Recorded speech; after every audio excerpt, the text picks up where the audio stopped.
Para suami di sini, kalau Anda merasa, ada yang merasa istrinya kok cerewet, itu berkat loh. Kita langsung buka Lukas pasal 9, ayat 28 sampai 36. Saya bacakan dulu ya seluruhnya, oke?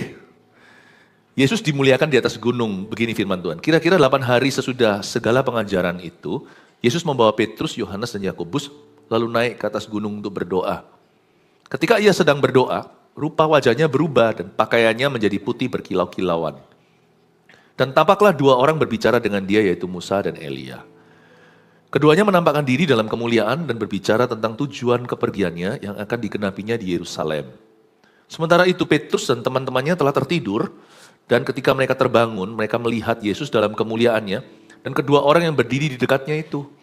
Dan ketika kedua orang itu hendak meninggalkan Yesus, Petrus berkata kepadanya, "Guru, betapa bahagianya kami berada di tempat ini. Baiklah kami dirikan sekarang 3 kemah, satu untuk engkau, satu untuk Musa, dan satu untuk Elia." Tapi Petrus tidak tahu apa yang dikatakannya itu. Sementara ia berkata demikian, datanglah awan menaungi mereka.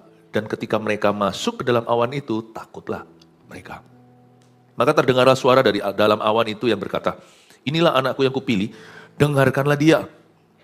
Ketika suara itu terdengar, nampaklah Yesus tinggal seorang diri dan murid-murid itu merahasiakannya. Dan pada masa itu mereka tidak menceritakan kepada siapapun apa yang telah mereka lihat itu. Efeknya berdoa dan kurang berdoa. Hari ini saya mau jelaskan sesuatu yang mendasar sekali. Doa adalah sebuah seni yang tidak bisa sembarang dipelajari, harus orang yang sudah lahir baru atau lahir kembali. Tapi kalau Anda memang mau mempertajam satu skill, pertajamlah kemampuanmu untuk berdoa. Bukan hanya berguna untuk dirimu di masa-masa krisis atau kritis hidupmu, tapi doa itu sangat berguna buat orang lain juga. Kalau rumah Tuhan disebut rumah doa, jemaatnya nggak bisa berdoa gimana? Bisa berdoa itu penting loh. Karena itu akan nanti menjadi penolongmu di saat-saat kau butuh. Karena jalur dengan Tuhan itulah koneksi sesungguhnya yang kau perlukan. Kalau kita pelihara hubungan dengan orang-orang yang berkuasa atau yang pegang kunci. Atau dengan orang tertentu kita melobi. Supaya apa? Nggak ketinggalan informasi. Jangan sampai nanti ada apa-apa, kita tinggal di gua, kita nggak tahu, lalu kita kena celaka. Padahal sebenarnya sudah bisa dengar-dengaran, apalagi doa. Orang yang paling tahu segala sesuatu di hidup kita, yang sudah ada di masa depan kita itu Tuhan. Tapi kita justru biasanya remehkan dan abaikan. Orang yang smart, cari Tuhan dulu. Dan cari Tuhan selalu. Doa itu penting sekali karena Tuhan yang pegang kunci kehidupan ini. Dan kita tidak bisa jauh-jauh. Onderdil kita semua itu dari pabriknya, Tuhan itulah yang menjadikan kita. Saya mau jelaskan di sini ayat, kalau saya membaca firman, misalnya Lukas 9, itu biasanya satu kesatuan. Saya kalau baca Alkitab nggak suka begini, comot-comot ayat mana, ayat mas itu ya oke. Cuman saya jadi hilang konteks. Kalau Anda baca Lukas 9 ini sungguh-sungguh very interesting. Gini ya, saya kasih sedikit, saya kasih spilling. Saya akan kasih bocoran bagaimana cara saya membaca pasal demi pasal. Tiap pasal itu ya, Yesus ngajar gini kok selanjutnya terjadi mujizat itu ya. Itu nggak ada yang namanya kebetulan. Nggak ada yang namanya kebetulan. Kenapa yang Tuhan sembuhkan untuk orang tuli dulu supaya dia dengar firman. Nah waktu saya baca Lukas 9, di sini itu ada satu kejadian yang nanti saya lanjutkan di ibadah berikutnya. Kenapa ada berkat terlewat? Karena murid-murid Yesus pilih tidur daripada berdoa. Nanti bolehlah ada curiga. Next-nya setelah kita baca kejadian di gunung ini, ketika murid-muridnya milih tidur daripada sembahyang, Anda boleh, kecurigaan Anda akan terbukti bahwa ayat-ayat berikutnya, story-story kemudian selanjutnya, nanti ya, si rasul-rasul murid Yesus ini kesleo semuanya dalam kehidupan. Nggak berdoa, nggak ada tuntunan. Biasanya malah salah tingkah. Nanti semua yang lainnya itu kekonyolan demi kekonyolan. Jadi semua perikop ayat-ayat ini ada hubungan dengan cerita berikut. Dan ada hubungan dengan cerita sebelumnya. Tapi terlalu luas dibahas seluruh pasal, saya kasih bocoran before and after-nya kira-kira seperti apa. Ini adalah cerita tentang doa, bukan tentang Musa dan Elia saja.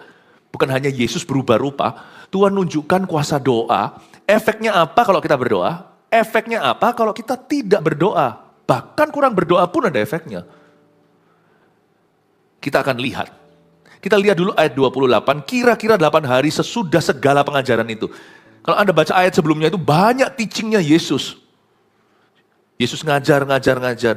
Sesudah pengajaran itu Yesus membawa Petrus, Yohanes, dan Yakobus lalu naik ke atas gunung untuk berdoa. Anda harus tahu doa itu selalu akan menjadi hidangan pembuka dan penutup. Sebab kalau kita hanya mentah-mentah baca Alkitab tapi kurang berdoa, bahaya manusia kedagingan ini bisa menafsirkan Alkitab sembarangan. Dan kita punya daging itu cenderung kena jerat, yaitu hukum Taurat. Kita baca itu lalu kita rasa harus, tapi nanti penerapannya kita salah kaprah karena tidak dituntun oleh Roh Allah, tapi oleh hikmat kita sendiri. Doa itu memang tidak langsung kena ke kognitif kita. Kadang-kadang kita rasa sia-sia lah, ngapain lah kita itu muji Tuhan sampai nangis segala. Loh, nangis itu salah kalau pura-pura. Tapi kalau kita terjama emosi kita ikut-ikutan, I think Tuhan sedang mengurusi emosimu. Allah sedang melakukan sesuatu dan membentuk perasaanmu. Biarkan doa itu nggak langsung ke kognitif atau logika. Itu nanti bagian kebenaran. Tapi kebenaran kalau tidak disertai dengan hidangan pembuka dan penutupnya, kalau pintu depan, pintu belakangnya bukan doa, nanti kita pasti akan memanfaatkan firman. Karena tahu kebenaran berupa teori saja tidak akan mengubah seseorang. Ketika kita menghampiri itu, hati kita itu hati ke hati dengan Tuhan, itulah doa. Dan firman itu berkuasa. Jangan lupa loh, setan pun bisa pakai firman. Waktu setan mencobai Yesus di padang gurun itu, dia berkata, bukankah ada tertulis, lemparkan dirimu, maka malaikat-malaikat akan menumpu kakimu, sehingga kakimu tidak terantuk pada batu. Buktikan kau anak Allah. Tapi Yesus itu manusia berdoa.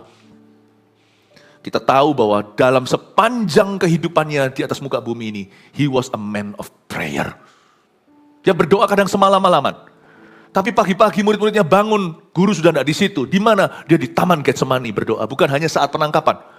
Itu tempat favorit Tuhan. Saya bersyukur pernah ke Israel, lihat tempat itu, bahkan tradisi mengatakan bahwa di pohon tertentu itu Tuhan seringkali saat teduh, karena ada pohon-pohon di situ yang usianya ribuan tahun.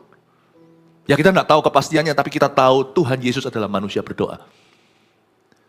Sebagai manusia yang berdoa, hatinya dituntun Bapa, bukan sekehendaknya. Setan pakai ayat pun Yesus tahu bagaimana melawan. Ini ayat kamu comot sembarangan. Karena ketika hati orang tunduk pada Tuhan, maka firman Tuhan akan berkuasa dalam diri orang itu.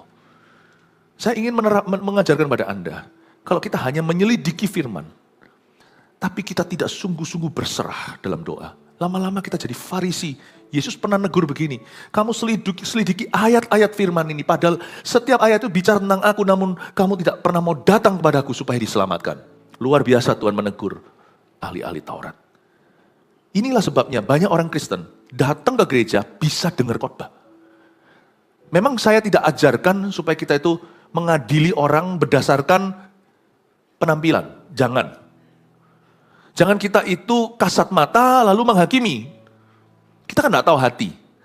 Tapi kita jangan menilai orang lain, nilai diri sendiri. Nah kalau kita pada saat puji-pujian dinaikkan, penyembahan dinaikkan, kita diam. Bukan karena kita mau diam, kita nggak tahu mau ngapa.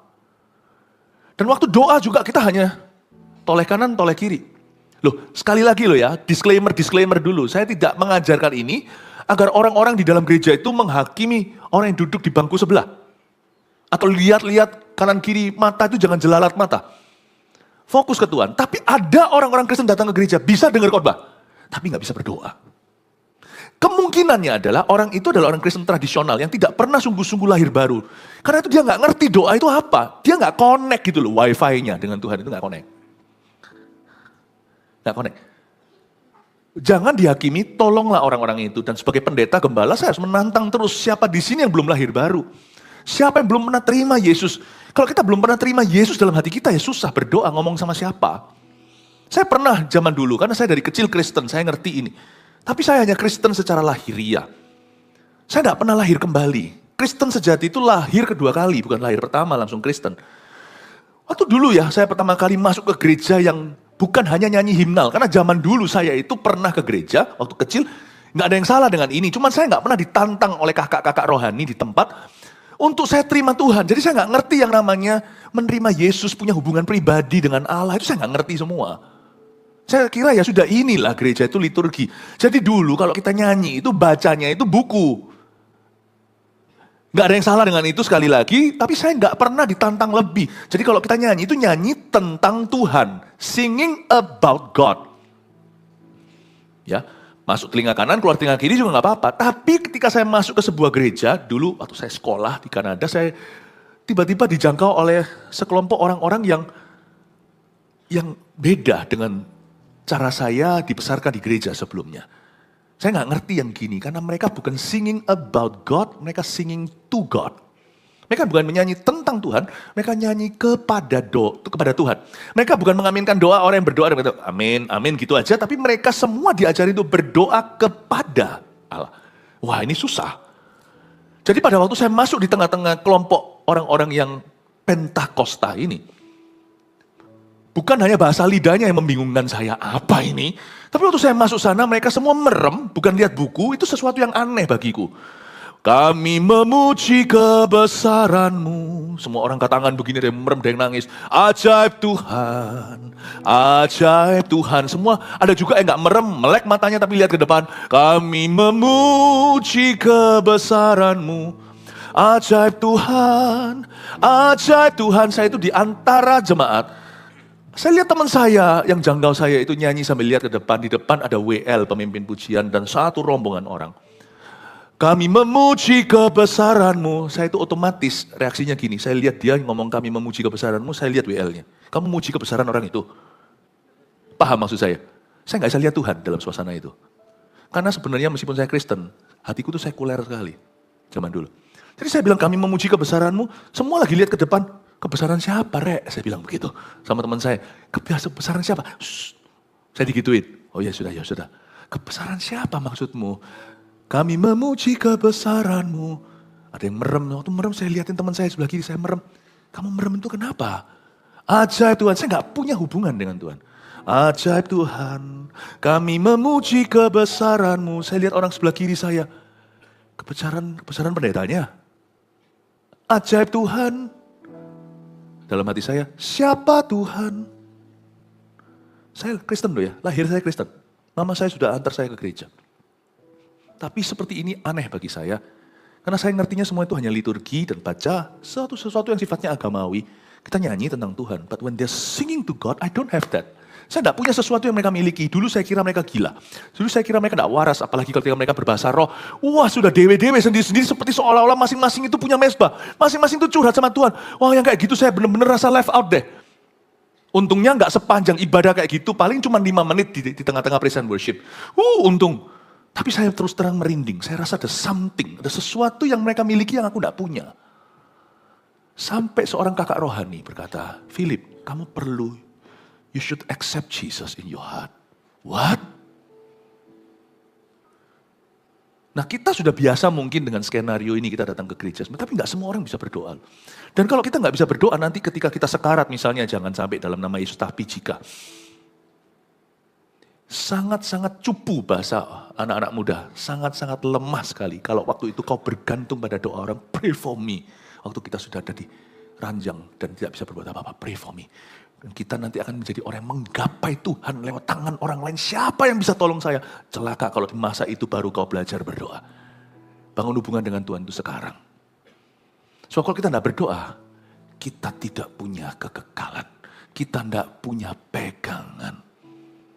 Tidak semua orang Kristen di gereja bisa berdoa. Karena tidak semua orang Kristen lahiriah punya hubungan dengan Tuhan. Karena itu saya dorong Anda. Doa harus menjadi nafas hidupmu. Mulailah sekarang mumpung sehat. Mumpung masih muda. Mumpung masih sadar.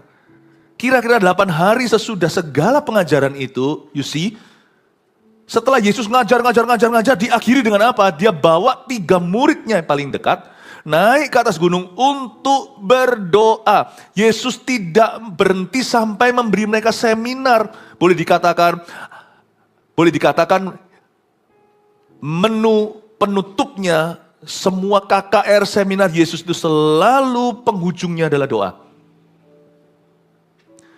Dari ayat ini, ayat 28b saya menyimpulkan. Saya baca sekali ayatnya.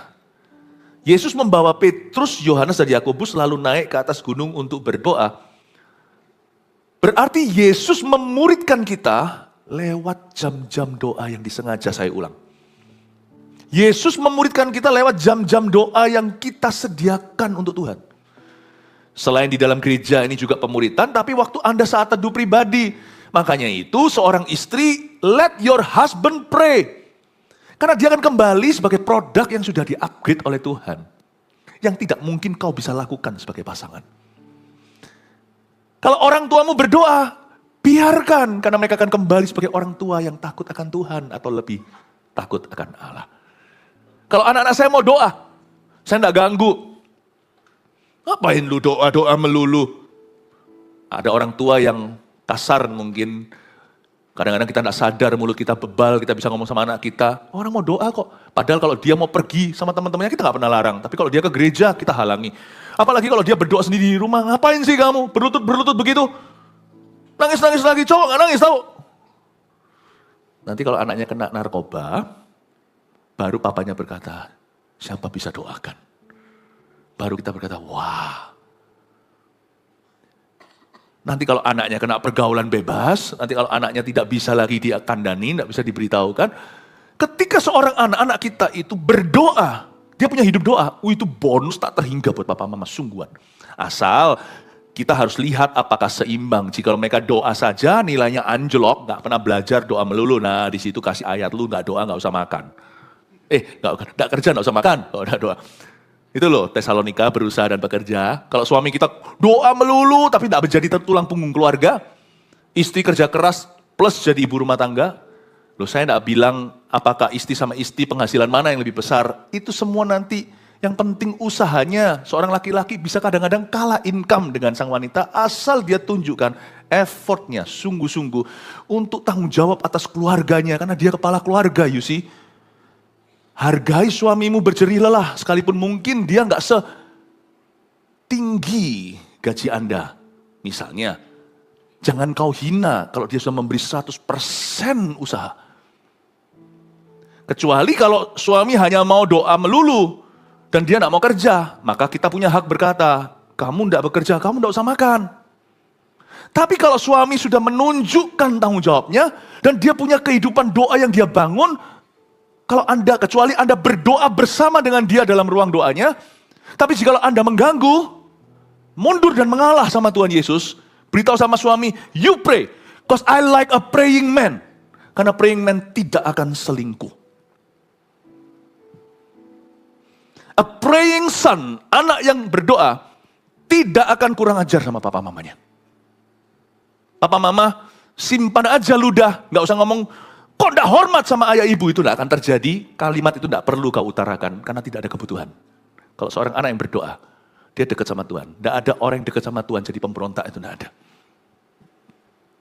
Amin Bapak Ibu. Hai istri, biarkan suamimu dipinjam sama Tuhan. Hai suami, biarkan istrimu dipinjam sama Tuhan. Ngapain kamu doa-doa melulu? Udah, gak ada waktu itu, temenin anak. Udah, apapun yang menjadi berhala, kecuali kalau istri Anda memang tidak bertanggung jawab, tapi kalau istri Anda sudah sungguh-sungguh memberi yang terbaik, dan kalau dia bangun hidup doa, jangan kau berhalakan anak. Ngapain Tuhan? Anak aja. Nanti justru korsletingnya, kutukan itu kan terjadi antara hubungan anak dan mamanya nanti. Apapun yang kau berhalakan, akan masuk setan di sana. Di mana area tidak kau doakan, itu tidak dikuduskan, itu pasti menjadi celah dalam kehidupanmu. Let your wife pray. Because she prays, karena dia doa, kemungkinan terbesar efek sampingnya adalah usahamu akan diberkati hai suami. Gara-gara istrimu takut akan Allah. Gara-gara istri yang takut akan Tuhan, Abigail itu Daud, tidak jadi melakukan suatu kesalahan terbesar dalam pemerintahannya. Bapak ibu saudara, Yesus itu memuridkan kita lewat jam-jam doa. Tapi kalau kita tidak punya jam-jam doa itu dengan Tuhan, Yesus tidak bisa muridkan kita. Nggak jadi. Nggak jadi. Masa-masa berdoa adalah sesi-sesi dengan Yesus Kristus. Nah pertanyaannya, kenapa kalau ada orang berdoa nggak berubah? Doanya nggak nyampe. Kenapa kalau ada orang yang berdoa tapi munafik hidupnya? Ya tergantung, kalau standar kita terlalu tinggi semua orang harus sempurna, Repot, sang suami tidak pernah doa, mamanya aktif di gereja, dikit-dikit salah, sedikit-sedikit langsung kita tuduh, kita bilang percuma Tuhanmu, padahal hanya karena masakannya keasinan misalnya. Kalau yang nggak prinsip-prinsip banget, come on lah, orang berdoa juga masih manusia, kecuali kalau dia memang hidup di dalam dua dunia, mukanya dua, luar dalam nggak sama. Kalau ada orang kayak gitu, percayalah, bukan salahnya doa, itu orang doa kayaknya, tapi doanya nggak nyampe alias dia pura-pura, itu hanyalah pelarian atau alasan. Anda juga bisa menguji doa orang itu tulen, genuine, apakah sejati. Ya, di sini kan ada orang berkata, aku punya temen tuh aktif tuh doa, pendoa sekali dia. Apa-apa doa, tapi lihat itu. Dia memang sengaja sana sini merugikan orang-orang. Di mana dia bekerja, dia korupsi di situ. Lihat dia doa, tetapi lihat dia di luar sana kelakuannya. Dia berzina. Dia nggak setia sama pasangannya. Dan kayak gitu jangan percaya. Dari buahnya, bukan dari doanya, kau tahu satu pohon. Kau nilai pohon itu dari buahnya. Orang itu kalau berdoa benar, sungguh-sungguh doanya nyampe sama Tuhan. Artinya doanya nyampe itu dia waktu doa itu sungguh-sungguh dimuridkan. Dia doanya itu bukan hanya kamuflase atau hanya sebagai hiasan. Kalau orang itu doa sungguh-sungguh, dia konsentrasi penuh dengan Tuhan, itu dia bawa hidup. Tuhan pasti akan obrak-abrik hidupnya, percayalah. Kita kalau doa yang nyampe sama Tuhan itu doa yang begini loh, yang doa yang masuk ke hadirat Allah. Yesus muridkan kita di jam-jam doa kita itu. Tuhan sungguh-sungguh muridkan kita. Yang kayak gitu tuh doanya sungguh-sungguh. Ya. Tapi orang yang nampaknya berdoa tetapi hidupnya tidak keruan, jangan kau mudah percaya. Anggaplah doanya hanya pura-pura. Tapi ya, jangan keterlaluan. Dikit-dikit ada orang itu yang selalu cari salahnya anggota keluarganya yang Kristen. Wah, selumbar dicari padahal di mata orang, padahal sebalok di matanya itu nggak kelihatan.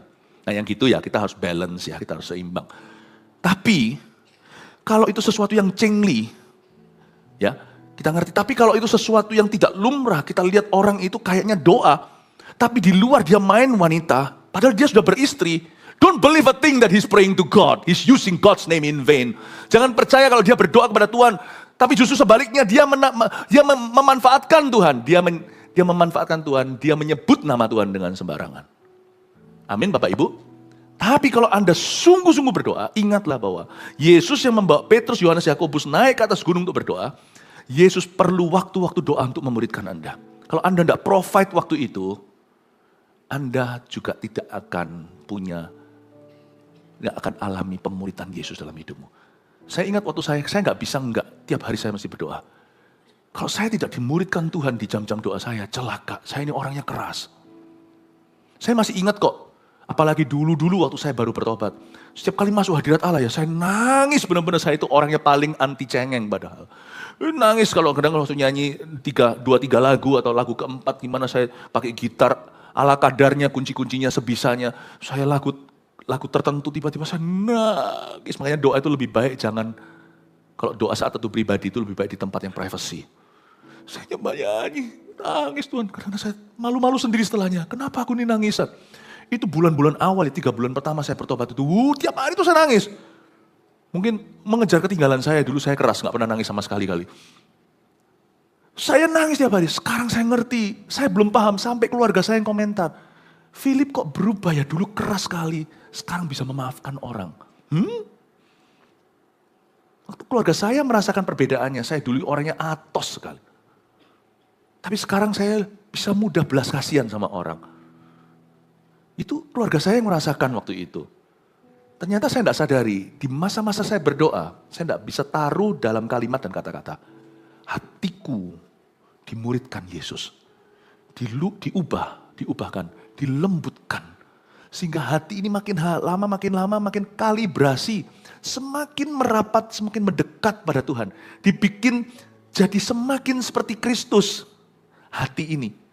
Do you know that prayer is discipleship time with Jesus?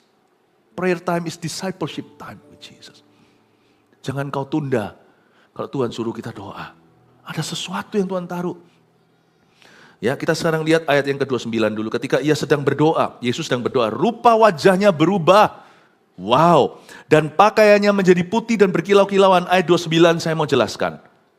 Doa itu ya, yang pertama-tama diubahkan oleh doa itu adalah pendoanya. Kita kira doa itu semata-mata adalah sarana untuk mengubah keadaan kita. Itu iya. Kita dengar pepatah bukan dari Alkitab sih, tetapi kita dengar pepatah itu dan juga ada di dekorasi-dekorasi di toko buku Kristen. Prayer changes things. Doa mengubahkan segala perkara. Itu benar. Tapi ingin saya tekankan lewat ayat 29. Yang pertama diubahkan oleh doa seseorang. Doa seseorang adalah pendoanya itu sendiri. Dalam hal ini sekarang kita lihat contoh Yesus. Yesus tidak berdosa. Beda sama kita. Kita orang berdosa butuh doa. Kalau enggak siapa kekang daging kita. Tapi Yesus itu suci. Dan ketika ia sedang berdoa, nampak warna aslinya. Doa itu mengubahkan pendoanya. Waktu Yesus sedang berdoa, rupa wajahnya berubah. You think that prayer changes things? Let me tell you, prayer first of all changes you. Kita kira doa mengubah perkara. Izinkan saya ngomong ini dulu. Berdoa pertama-tama mengubahmu. Saya cerita tadi, saya nggak sadari, orang tua yang menyadari. Waktu mereka bilang, Philip kok nggak keras, saya baru sadar. Padahal waktu saya doain orang tua saya nggak doain saya. Waktu itu, salah satu orang tua saya bukan orang Kristen waktu itu. Saya doakan, tapi ternyata siapa sangka waktu saya berdoa, yang berubah dulu itu saya. Jadi lebih lemah lembut, lebih ya. Sampai sekarang pun belum 100%. Saya masih bisa marah, kadang-kadang masih bisa membantah Tuhan. Tapi I'm getting there. Makanya saya tidak mau putus doa. Sekalipun saya tahu sejak saya terima Yesus mati pasti masuk surga. Tapi kan saya masih hidup di dunia dalam daging dan darah. Saya masih terus perlu diubahkan. Seperti Yesus berubah rupa. Kalau Yesus bukan berubah dari orang berdosa jadi orang suci. Yesus tanpa dosa. Coba lihat ketika beliau berubah rupa. Wajahnya tuh berkilau ya kan. Doa itu membawa yang namanya the image of God in your life. Itu justru nyala. Doa itu mengubah sang pendoanya. Lalu gak hanya berhenti sampai mengubahkan orang itu, pakaiannya menjadi putih, berkilau-kilauan lagi. Ada yang namanya efek kekudusan ketika seseorang berdoa. Waktu kita berdoa, ada yang namanya efek kekudusan. Bukan hanya rupa wajahnya berubah, pakaiannya jadi putih. Di area-area kedagingan, area-area kompromi kita, area-area kita selalu kalah, selalu tergoda, selalu jatuh dalam dosa, area-area pencobaan, itu tiba-tiba ada efek ini. Pakaian kita menjadi putih. Seperti ada the beauty of holiness. Di area biasanya saya kalah selalu dengan daging saya. Saya maksudnya sih mau taat sama Tuhan tapi selalu dikalahkan. Tapi sekarang di area itu saya menang. Doa itu membuat kita mengatasi kelemahan daging kita. Kelemahan karakter kita. Biasanya saya selalu ragu tapi sekarang mudah percaya. Tiap hari saya selalu mulai hari saya dengan berdoa berbahasa roh. Itu sebuah karunia, saya tidak sesali. Itu indah, itu berguna. Malam hari sebelum saya tidur, saya berbahasa roh lagi. Itulah setiap hari disiplin rohani. Saya selalu mulai hari dengan Roh Kudus, mengakhirinya dengan Roh Kudus. Karena saya tahu saya tidak bisa percaya diriku. Kalau saya percaya pada diri saya, saya tidak tahu saya berakhir jadi apa. Pakaian menjadi putih itu berarti ada efek kekudusan. Ada kuasa di area-area kelemahan. Di mana bajuku itu seperti dicuci. Aneh ketika kita berdoa, kita bisa mengalahkan pencobaan. Ketika kita kurang berdoa, bukankah Yesus berkata gini sama murid-muridnya? Roh memang penurut, daging itu lemah. Berdoalah supaya kamu jangan jatuh dalam pencobaan. 3 kali Tuhan ngomong begitu, waktu murid-muridnya pilih tidur di Getsemani. Padahal Yesus sudah mau diserahkan. Karena mereka tidak berdoa, ya lumrah. Petrus menyangkali. 3 kali sebelum ayam berkokok 2 kali. Yohanes salah satu yang diajak doa malah bobok pulas. Nanti Yohanes itu ketika Yesus ditangkap, dia juga hampir ketangkap. Dia lari dan tinggalkan jubahnya, bajunya. Ada satu murid yang lari telanjang, tahu nggak? Malu banget. Kalau kita tidak berdoa nanti kita tidak akan ready untuk pencobaan di depan, tantangan. Dan terutama kita nggak akan siap untuk apa yang Tuhan mau lakukan di hidup kita dan orang lain. Doa itu sebenarnya, mungkin kita tidak tahu segala sesuatu. Waktu kita doa itu rasanya, apa sih buang-buang waktu? Daripada begini lebih baik kan kerja. Time is money, makanya itu saya nggak mau ngeflow soal doa. Soal doa itu saya punya set waktu. Saya punya set waktu. Saya disiplin tidak kurang, tidak lebih. Karena saya tidak berada dalam sebuah perlombaan 100 meter atau sprint. Saya dalam maraton. Hidup saya itu seumur hidup harus doa. Sebab saya tahu saya siapa. Saya tahu saya siapa sebelum saya kenal Tuhan. Saya tahu saya masih bisa jadi siapa kalau hari ini saya jauh dari Tuhan. Saya tidak boleh percaya pada dagingku. Saya harus percaya pada Yesus di dalam diriku. Karena itu saya harus hidupkan manusia roh saya. Karena saya tahu bahwa saya itu seumur hidup perlu membangun hidup doa yang benar-benar konsisten dengan Tuhan. Saya tidak mau nafsu di depan, doa 5, 6 jam, lalu habis itu 6 tahun gak doa. Atau saya tidak mau kurangi sebentar, hari ini kurangi 5 menit, lama-lama akhirnya pun tidak berdoa. Karena saya tahu hidupku maraton, saya harus konsisten dan konstan dengan Tuhan. Hari saya selalu dibuka dengan saya menyapa Roh Kudus. Dan selalu ditutup dengan saya menyapa Roh Kudus. Karena saya tahu pakaian saya hari ini masih putih. Itu karena kuasa doa yang dibangun secara sengaja. Sebab kita semua, kalau hari ini kurang berdoa, kita pun nanti akan melihat kebangkitan daging kita. Dan daging itu bau, daging itu basi. Tidak ada yang baik, makanya tidak disebut buah-buah daging, kasih, sukacita, damai sejahtera, itu buah roh. Roh dengan R huruf kecil. Memang Roh Kudus, tapi roh kita yang membuahkan. Karena kita bersekutu dengan roh Allah. Buah daging itu bukan kasih, bukan sukacita, damai sejahtera, kesetiaan, penguasaan diri, bukan. Buah daging itu amarah, pesta porah, perzinahan, pembunuhan, iri hati, itu buah daging.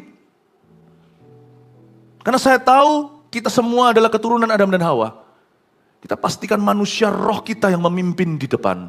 Hiduplah oleh roh, Roma 8. Maka kamu tidak akan mengikuti hawa nafsu daging.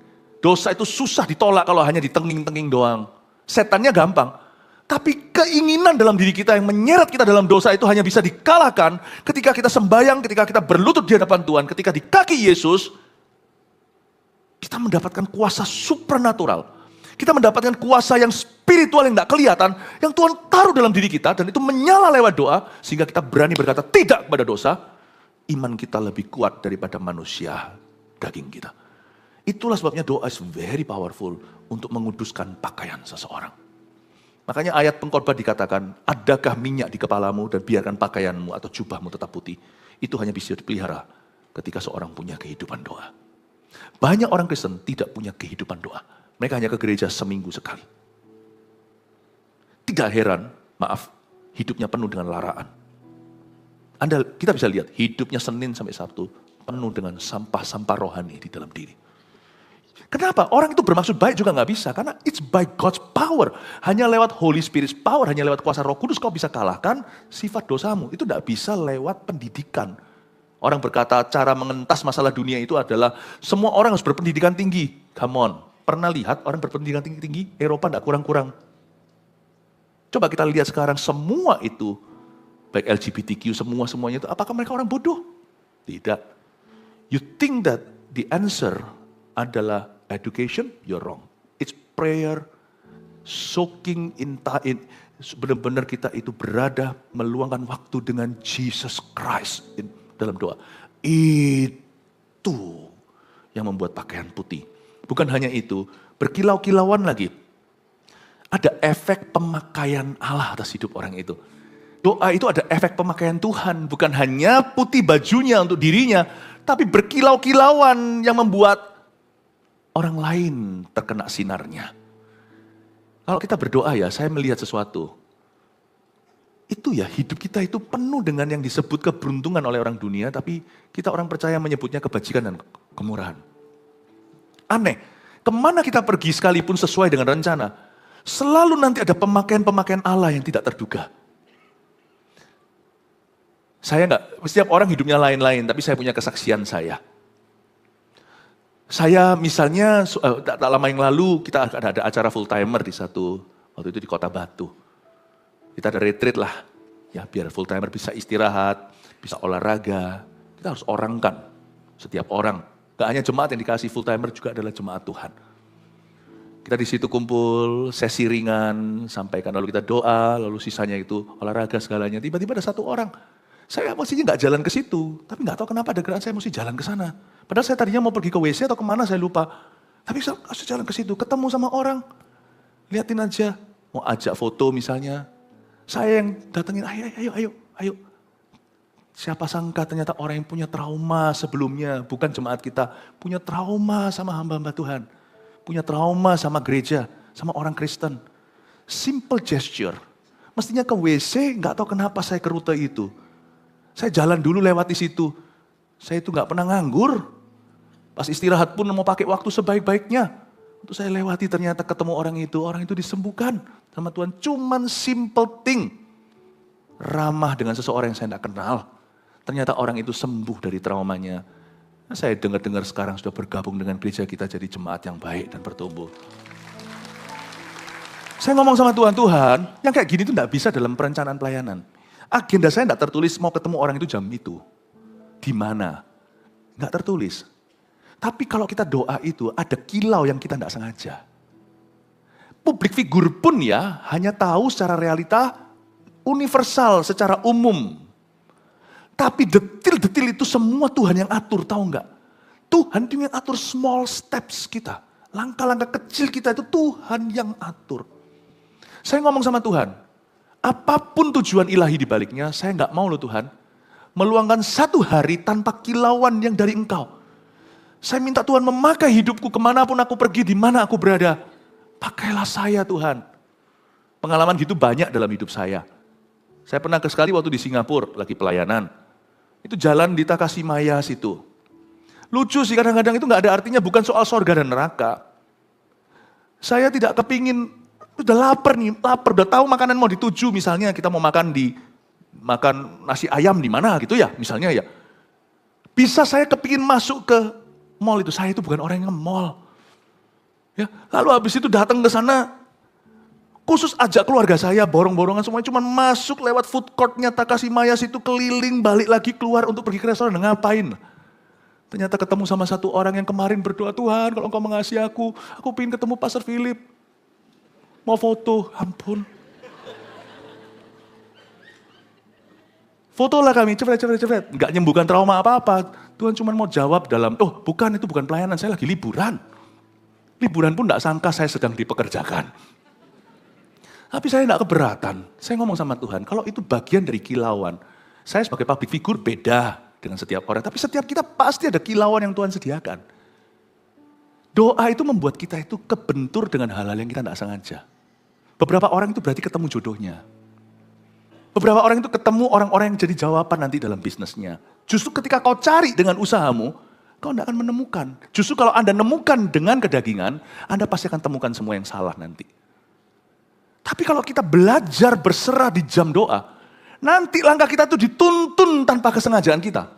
Kebajikan kemurahan itu mengikuti kita, bukan kita usahakan. Itu yang dunia katakan kebetulan. Atau dunia katakan keberuntungan, itu yang terjadi nanti.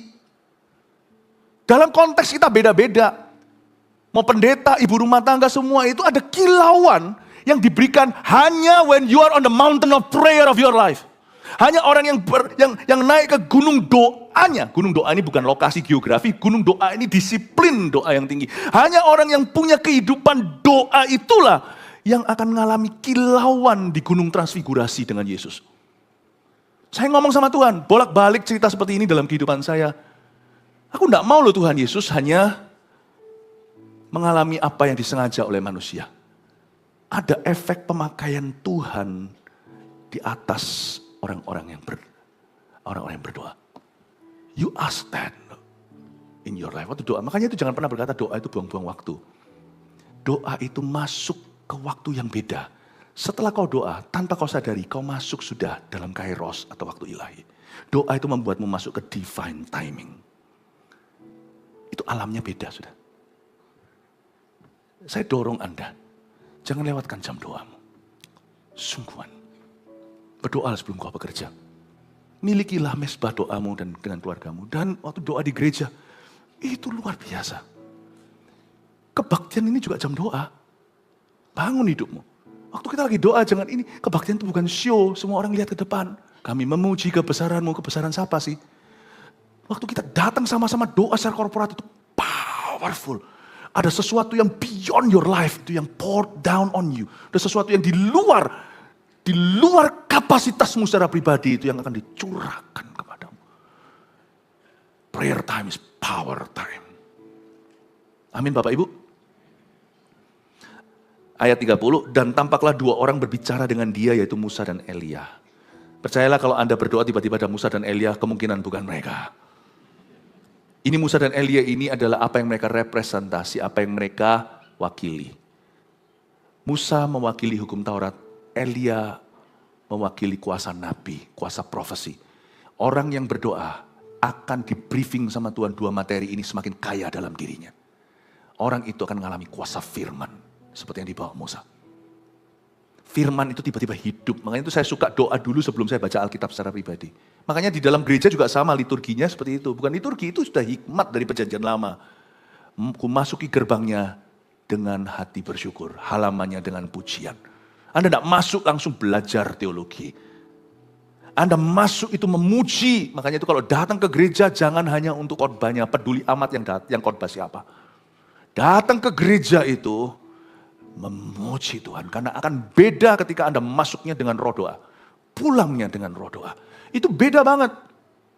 Karena ketika kita lakukan itu, firman yang sama yang dibagikan di hati yang siap dan ready, dan di hati yang tidak punya ekspektasi akan beda nanti.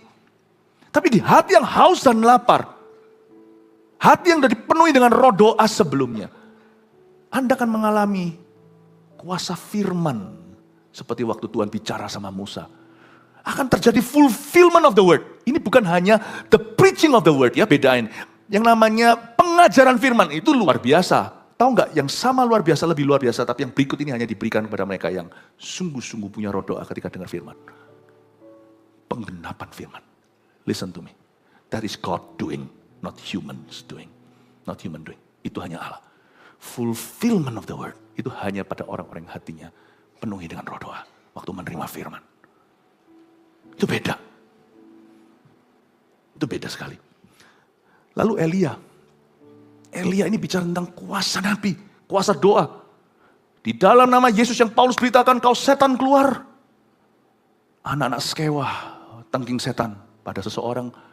Lalu legion lah katakanlah, atau pokoknya orang yang kesurupan itu berkata, Yesus aku kenal, aku tahu. Paulus aku kenal. Kamu siapa? Kita bisa pakai semua metode yang diajarkan firman. Takkan ada kuasa di mulutmu, di hidupmu, dalam keputusanmu. Takkan ada kuasa dalam doamu. Kalau kita hanya main teori belaka, firman ini akan dibiarkan Tuhan selamanya jadi logos. Jadi teori di tangan Anda, teori hanya di dalam pikiran Anda, tidak akan pernah menjadi pedang bermata dua. Tuhan itu tidak bodoh. Orang tidak sungguh-sungguh dengan dia, masa Tuhan izinkan ayat-ayat itu dimanfaatkan? No. Kamu menyelidiki Alkitab, tapi tidak datang ke aku, kata Tuhan. Kau kira lewat teori ini kau selamat. You come to me.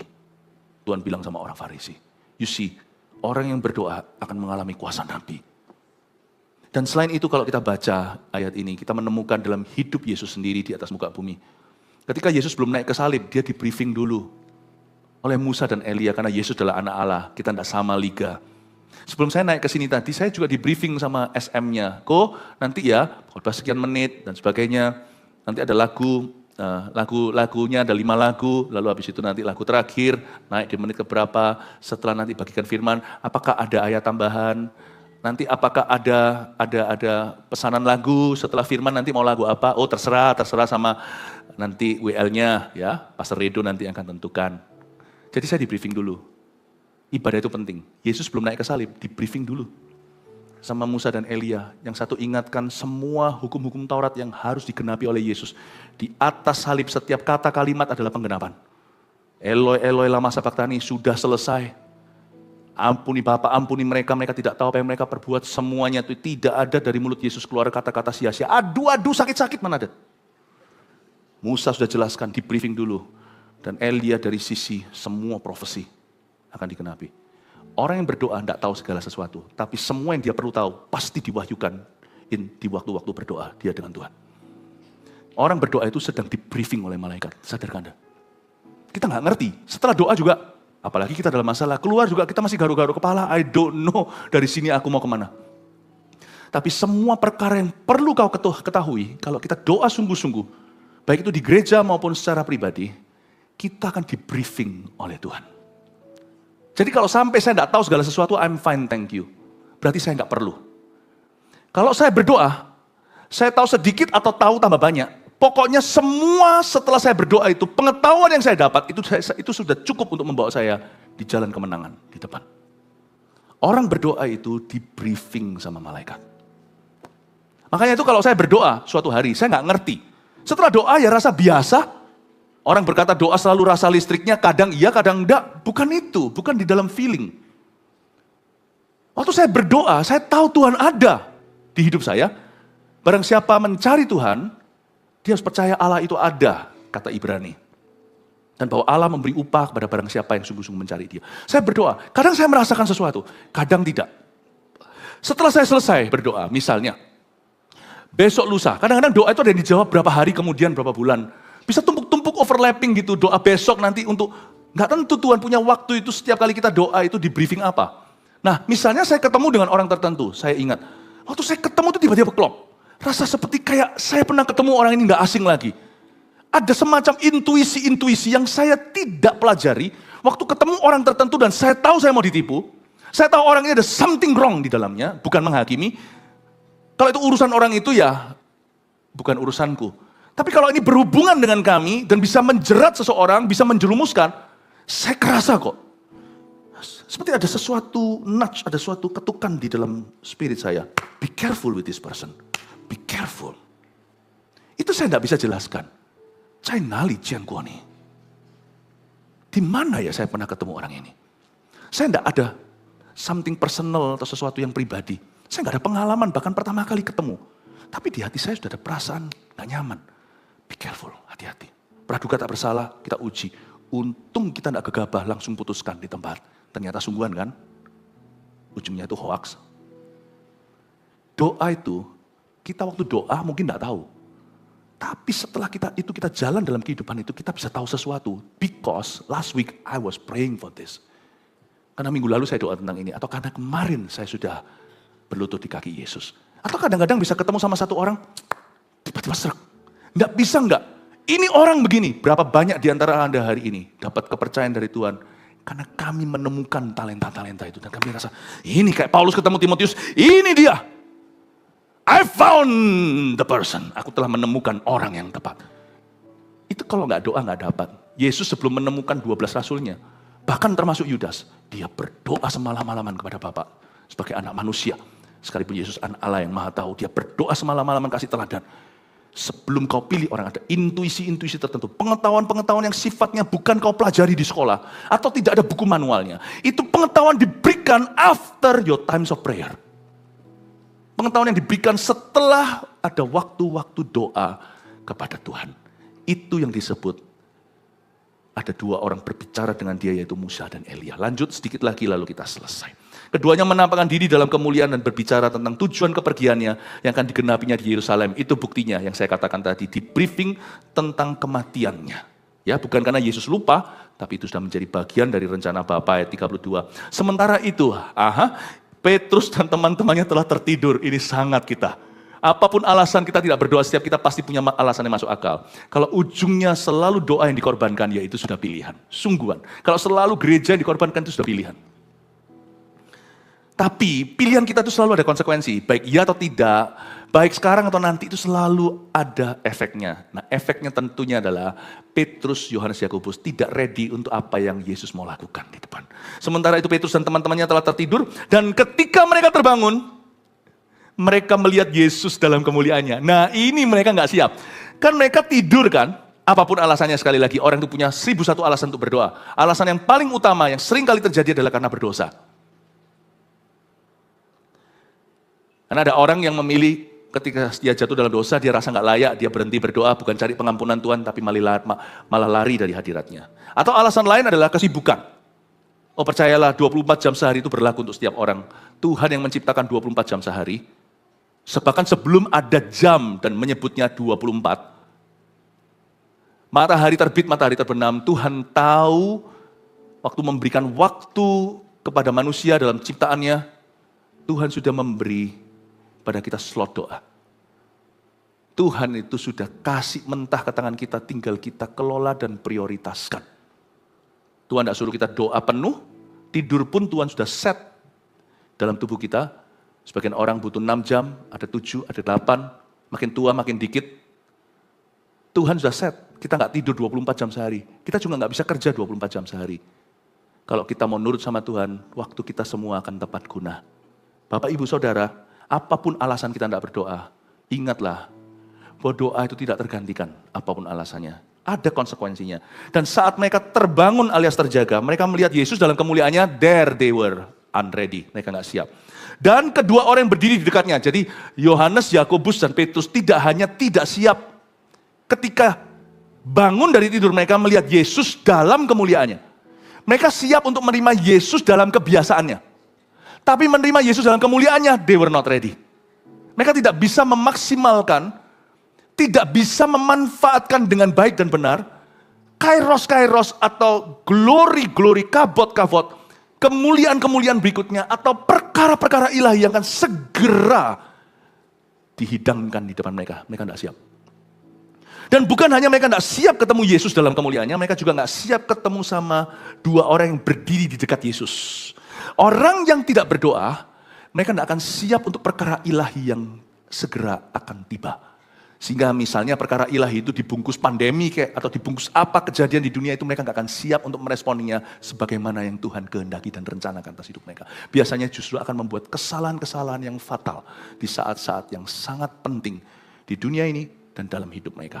Dan yang lainnya lagi, mereka nggak siap untuk orang-orang yang penuh Roh Kudus yang Tuhan akan utus, yang akan dipakai Tuhan untuk menambahkan sesuatu dalam hidup mereka. Sebab orang yang kurang berdoa atau tidak berdoa biasanya akan membela orang yang salah dan menganiaya orang yang salah. Renungkan.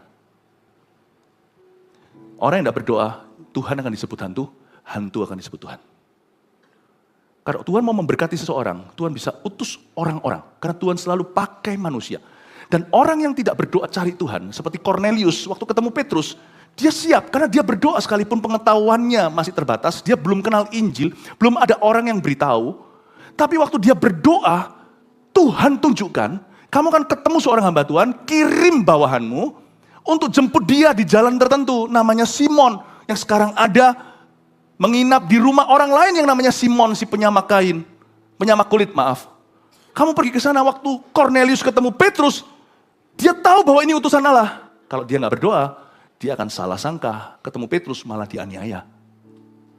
Orang yang tidak berdoa, atau kehidupan doanya sudah ada, biasanya akan membela orang yang salah, dan menganiaya orang yang salah.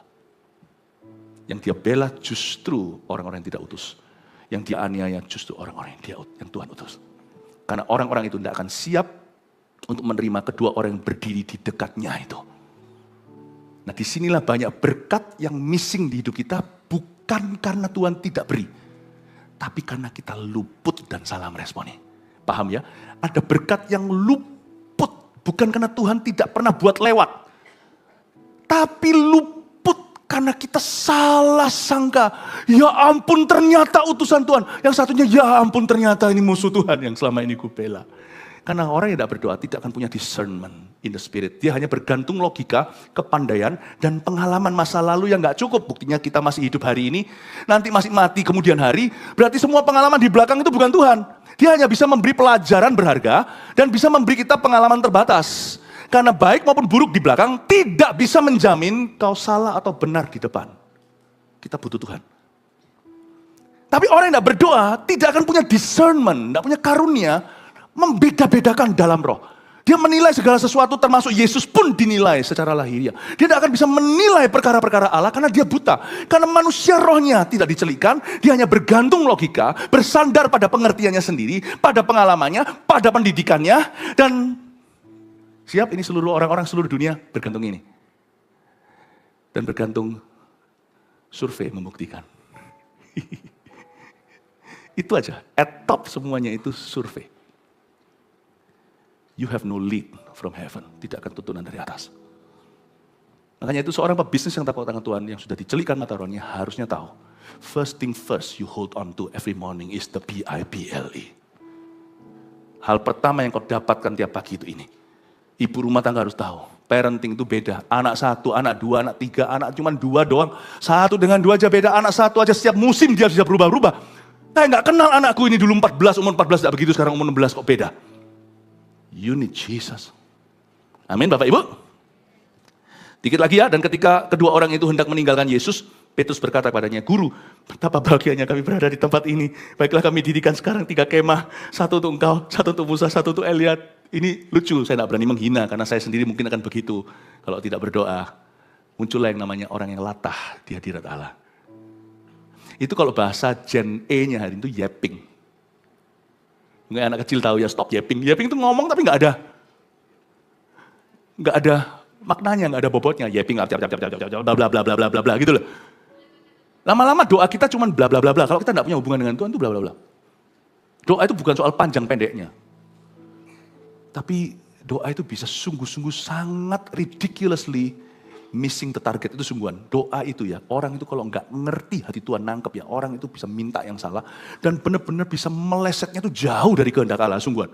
Makanya itu saya nggak berani jauh dari Tuhan, karena kita cenderung nanti yapping, kata-kata kita nggak ada kuasanya. Ngomong sama setan yang menguasai seseorang, dalam nama Yesus pun setannya takut sama Yesus, tapi dia berkata, you're just yapping using Jesus name.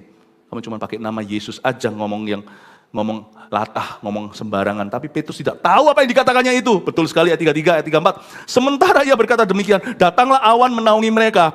Ketika mereka masuk ke dalam awan itu, takutlah mereka, ini dia. Tuhan hendak menunjukkan sesuatu, kalau kalian mau jadi rasul yang dipakai oleh aku, murid yang diurapi, Yesus berkata begini, ini hari itu diajari, kalian harus ditelan oleh awan kemuliaan. Kedaginganmu harus ditelan sama awan kemuliaan.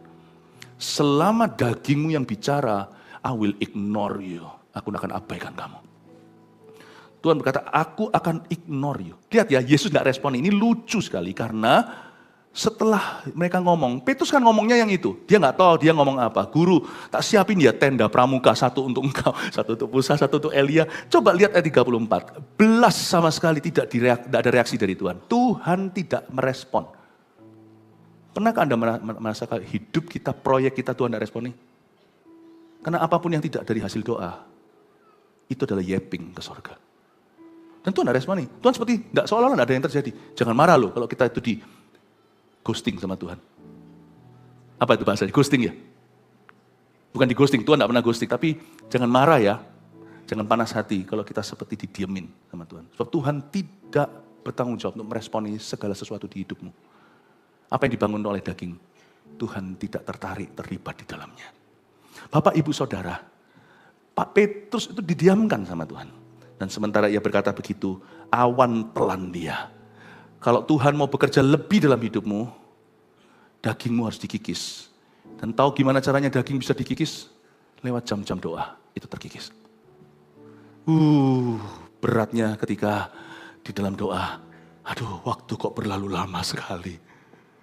Aduh Tuhan, aku harus belajar percaya, belajar menunduk, belajar berserah. Padahal serasa di buru-buru waktu, hidupku sedang terhimpit sesuatu. But aku harus berlutut di kaki Yesus. How hard it is. Saya dikikis sebab saya tahu kalau daginganku tidak dikikis. Dan paling bagus dikikis di saat-saat momen-momen doa. Tuhan tidak bisa berbuat lebih dalam hidup saya. Saya harus ditelan oleh awan.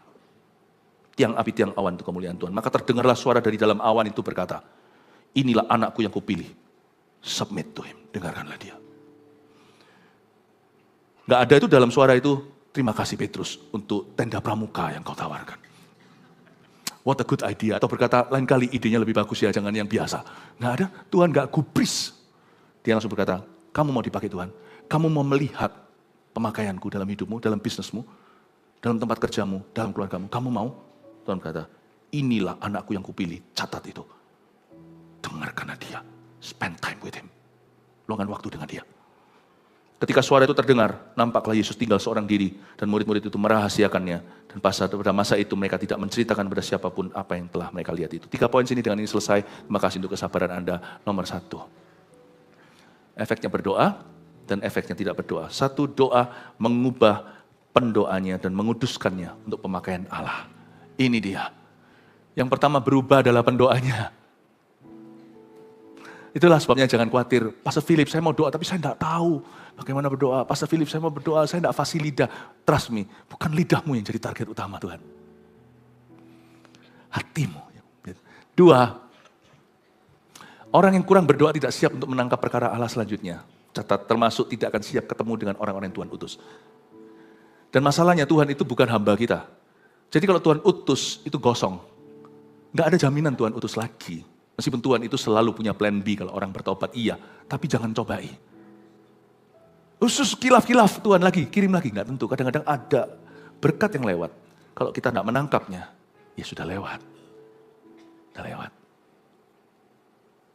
3, sifat kedagingan kita harus dikikis sebelum Allah bekerja lebih lagi dalam hidup kita. Karena Tuhan tidak mau kalau kita menjadi umat pilihannya, tapi masih ada kulit katan dalam hati kita. Ada perkara tertentu itu tidak Tuhan granted, tidak Tuhan benar-benar kabulkan sebelum kita lulus diproses oleh Allah. Ada beberapa perkara dalam hidup saya juga, Tuhan itu sampai melihat sampai saya bertekuk lutut di area tertentu itu. Baru Tuhan tunjukkan kemuliaannya. Semoga ini jadi berkat buat Anda dan membuat Anda semakin sungguh-sungguh ketika Anda berdoa baik di gereja maupun ketika Anda berada di rumah. God bless you, mari kita semua bangkit berdiri. Makasih Tuhan. Berikan tepuk tangan untuk Tuhan Yesus.